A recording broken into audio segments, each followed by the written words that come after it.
Welcome to the Trump Breaking News Network, your daily source for up-to-the-minute Trump news. Join us today and every day. Here's today's news. This is TBNN. Tweestorm. Trump takes credit for Qatar crisis, slams fake MSM for trying to stop his tweeting. By Tyler Durden. While starting a little later than usual, Trump unloaded his now traditional morning tweetstorm, where in a 3-tweet salvo the president first lashed out at the fake MSM, accusing it of trying to stop him from tweeting and saying reporters hate his use of Twitter, while criticizing election analysts that predicted he would lose. In a separate tweet, he took credit for Monday night's diplomatic crisis in which a Saudi-led alliance cut ties with Qatar, accusing it of being the region's only source of terrorist funding. In the first two related tweets, Trump said the fake MSM is working so hard trying to get me not to use social media. They hate that I can get the honest and unfiltered message out, followed by sorry folks, but if I would have relied on the fake news of CNN, NBC, ABC, CBS, Washpost or New York Times, I would have had zero chance winning he added shortly after. The fake MSM is working so hard trying to get me not to use social media. They hate that I can get the honest and unfiltered message out. Addressing the topic of Trump's use of social media, on Monday, White House Deputy Press Secretary Sarah Huckabee Sanders said that no one in the White House vets Trump's tweets, following recent reports from the Wall Street Journal that as part of Trump's war room, White House lawyers would seek to curb Trump's Twitter usage. I think social media for the president is extremely important. It gives him the ability to speak directly to the people without the bias of the media filtering those types of communications, Sanders said. In the aftermath of the latest London terrorist attack, Trump sent out a series of incendiary tweets Sunday and Monday criticizing the mayor of London after a terror attack in the city, and touting his travel ban on individuals from 6 majority Muslim countries, in the process provoking a furious political response by UK politicians, some of whom demanded that Trump's invitation to the UK later this year be rescinded. Commenting on Trump's tweeting, Axios reported this morning that after Trump's tweets yesterday undermining his own Supreme Court case on the travel ban, his Republican allies on Capitol Hill and downtown sounded weary and irritated at day after day of self-inflicted wounds. A top GOP operative said, "People are running out of patience. He's in a very tenuous position, where it wouldn't take a lot more bad news for things to come crumbling apart. Their complete inability to get ahead of the Russia story is so strange to people."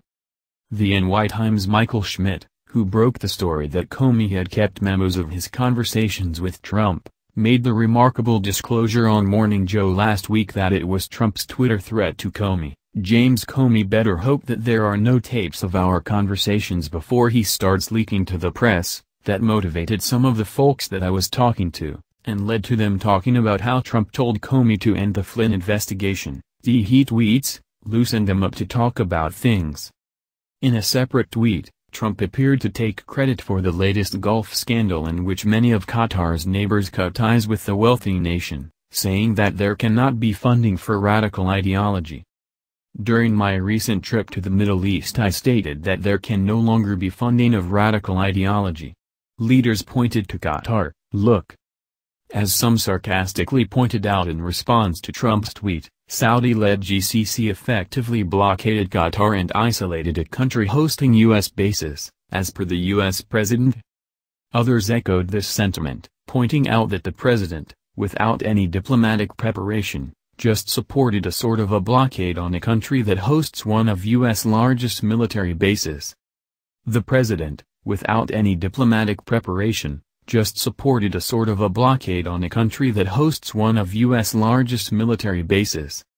As a reminder, on Monday Bahrain, Egypt, Saudi Arabia and the United Arab Emirates on Monday announced they were cutting diplomatic ties with Qatar, citing what they say is Qatar's support for extremist groups and its relations with Iran, which as the FT later reported may have been catalyzed by a $1 billion payment made by Qatar to Iran and various al-Qaeda spin-offs operating in the region. Some have alleged that the Saudi-led action was merely an attempt to scapegoat Qatar for ongoing support of terrorism in the region, which, as even Hillary Clinton noted previously, includes not only Qatar but also America's biggest arms customer, Saudi Arabia. In response, Qatar has denied any support for militant groups and says the crisis is being fueled by absolute fabrications and is a violation of its sovereignty. In the aftermath of the scandal, U.S. officials downplayed the growing dissension between Qatar and the 4 other Arab nations, saying the dispute would not affect the fight against ISIS. As Bloomberg reported earlier, Kuwait is trying to mediate the crisis between Qatar and its Arab neighbors, Qatar's foreign minister said Tuesday. In an interview with Doha-based satellite news network Al Jazeera, Foreign Minister Sheikh Mohammed bin Abdulrahman Al Thani said Kuwait's ruler had asked Qatar's emir to hold off on giving a speech about the crisis late Monday night. Sheikh Tamim bin Hamad Al Thani received a call from the emir of Kuwait asking him to postpone it in order to give time to solve the crisis, Sheikh Mohammed said. Still, the minister struck a defiant tone, rejecting those trying to impose their will on Qatar or intervene in its internal affairs. The state-run Kuwait news agency reported Kuwaiti ruler Sheikh Sabah al-Ahmad al-Sabah spoke with Qatar's emir Monday evening and urged him to give a chance to efforts that could ease tensions. The call came after a senior Saudi royal arrived in Kuwait with a message from the Saudi king. An Omani diplomat traveled to Qatar on Monday. That's the news. Join us here every day. Be sure to subscribe and click the bell. See you next time. This is TBNN.